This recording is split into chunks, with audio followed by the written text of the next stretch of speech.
When you think of farmers, you probably picture hard work and little reward. Up before sunrise, battling weather, markets, and debt just to put food on the table.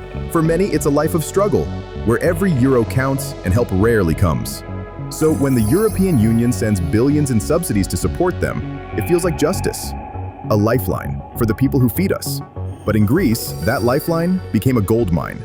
Because while countless honest farmers scraped by, a different group saw an opportunity and took it. Entire mountains covered with imaginary sheep, fields that exist only on paper, and hundreds of millions of euros vanishing without a trace. And here's the part no one wants to say out loud. This wasn't an accident. It was a playbook, perfected over years, and it might still be running today. So, what exactly happened? And how did a group of farmers in one EU member state trick Brussels out of an estimated 392 million euros without most of Europe even noticing? I spent weeks digging through investigative reports, leaked EU audit documents, and speaking with people who've seen this from the inside. And what I found is a scam so absurd, it makes you wonder if anyone was even watching. To understand this, you need to know about OPEKEPE, the Payment and Control Agency for Guidance and Guarantee Community Aid. Sounds boring, but they're the ones who take billions in EU subsidies and send them to farmers in Greece. The money is meant for real agriculture, real land, real livestock. But for years, that pipeline was wide open, and farmers learned exactly how to milk it. And here's the kicker. OPEKEPE was supposed to have the strictest checks in the EU.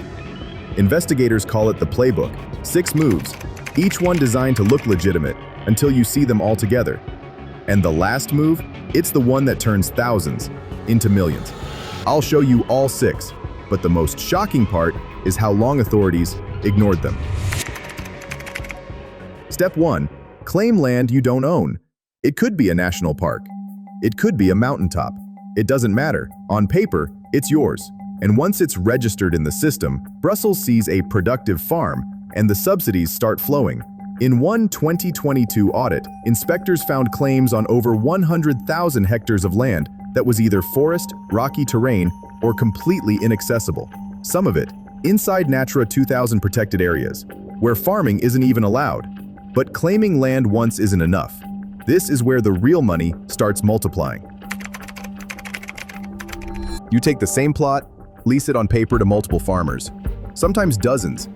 In Thessaly, EU auditors discovered 17 identical lease contracts, same landowner, same terms, all rented to different farmers in the same year. But land alone doesn't get you the biggest payouts. For that, you need animals. Lots of them. Maybe you have 50 sheep. You declare 500. The EU pays per head, so the more ghosts you have, the more you earn. In Crete alone, official livestock numbers jump to over 7.8 million animals, more than the island's land could ever support. These numbers should have triggered audits, but they didn't because of the next move. Inside OPEKEPE, applications slid through without real checks. Farmers were coached on what to write. Obvious red flags? Ignored. One former employee described it as approval by default. If a file sat too long without review, it was automatically approved. And this wasn't just incompetence. Some insiders had direct political connections, and even when paperwork was missing, they had a fix for that. Leases get backdated to fit requirements. Missing files reappear. In a 2023 inspection in northern Greece, 43% of files had altered timestamps. By the time auditors arrived, the evidence was already clean. But none of this explains how a small scam became a 392 million euro scandal until you see the last move. Fake land, copy-paste leases, phantom flocks over multiple years. Root payouts through family members or shell cooperatives. And suddenly, a few thousand in subsidies becomes hundreds of millions in public money. So why did it take so long for Brussels to act? By 2025, the EU had had enough. Brussels hit Greece with a 392 million euro fine, the largest of its kind. Several government officials resigned, including senior figures with past ties to agriculture. The European Public Prosecutor's Office opened criminal investigations in multiple regions. When most people think about this scandal, they picture greedy farmers and shady politicians. But there's another side to it. The farmers who did everything right and still lost. For every fake pasture collecting cash, there was a real farm waiting on a payment that never came. Some waited months, others years. In Thessaly, a small-scale sheep farmer named Georgos submitted his claim exactly as required. The money never arrived. Why? Because that year, the local quota had already been eaten up by fake claims. For him, it meant selling part of his flock just to buy feed for the rest. For his family, it meant skipping medical bills to pay the electric company. While phantom farms got fat, the real ones starved. And this isn't just about paperwork errors. Follow the trail far enough, and you start to see a pattern. When the EU fine landed in 2025, several senior officials resigned, including ministers who once oversaw agriculture. One resignation letter didn't even deny wrongdoing. It simply called the investigation politically motivated. But here's the thing. Multiple witnesses have alleged that certain OPEKEPE staff had direct lines to powerful MPs, and those connections made files untouchable. Some investigators say parliamentary immunity has slowed the process to a crawl. So how did this run for years without anyone in Brussels catching on? One reason is technology.